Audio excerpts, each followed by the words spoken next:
Good afternoon. এইকেইদিন বহুত বতৰ বেয়া, ভাবিলোঁ আজি মই বেলগছৰ পুলিকেইটা বনাম বুলি বনালোঁ। সেয়া বনালোঁ, কেইজোপামান বনালোঁ। আৰু সেয়া মই ৰছ ফুল বনাইছিলোঁ, 10-12 জোপাই বনাইছিলোঁ, কিন্তু এইজোপাহে বাচিলে। কেনেকৈ বনায় মই চাগে ভালকৈ নাজানিলোঁ।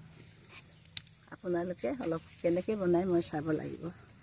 এয়া মোৰ ফৰগেট মিনতো ধুনীয়াকৈ ফুলি আছে। এয়া মোৰ নাৰ্চাৰীৰ অলপ ফুলৰ ঝলক আপোনালোকক দেখাইছোঁ। এয়া মোৰ বেলগছ পাতটোতো পূজাৰ কাৰণে সকলোকে লাগে। সেয়া মোৰ মচুন্দা ধুনীয়াকৈ ফুলি আছে, এতিয়া ফুলাৰ ছিজন। আৰু এয়া পাত ফুল, এই ফুল ধুনীয়াকৈ লাইন লগাই থৈছোঁ। 10 পইচাটোৰ নিচিনা বহুত দেখিবলৈ ভাল লাগে, প্লাষ্টিক ফুলটোৰ নিচিনা। মই শাৰী স্নেক প্লেণ্টবিলাক লগাই থৈছোঁ ঘৰৰ বাৰান্দাত।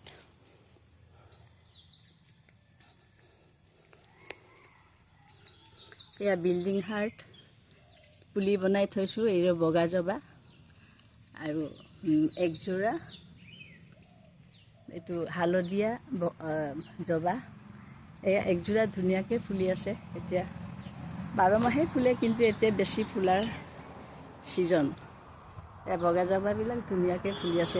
এইবিলাক হৈছে মোৰ মাদাৰ প্লেণ্ট, ইয়াৰ পৰাই মই কাটিং কৰি বনাওঁ।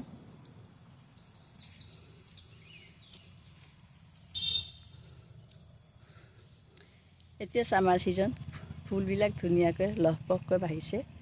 এয়া আপোনালোকক মোৰ সৰু নাৰ্চাৰীখনৰ চিনেৰীবিলাক অলপ দেখাই আছোঁ, আপোনালোকে চাওক।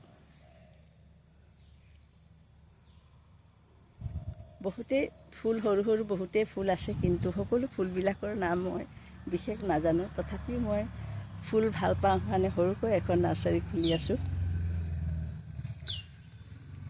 আপোনালোক মোৰ নাৰ্চাৰীলৈ আহক। মোৰ নাৰ্চাৰীটোৰ নাম হৈছে মমছ নাৰ্চাৰী, চিলাপথাৰৰ। আমাৰ এৰিয়াটো কাংকান নগৰ। ফুলবিলাক সৰুকৈ সকলো ফুলবিলাকৰে ভেৰাইটি অলপ লগাই থৈছোঁ।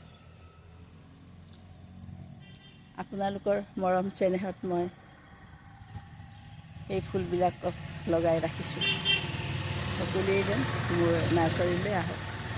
সেয়া মোৰ নাৰ্চাৰী অলপ চলপ দেখাই দিলোঁ আপোনালোকক। আপোনালোক সকলোলৈ মষ্ট ৱেলকাম। Thank U.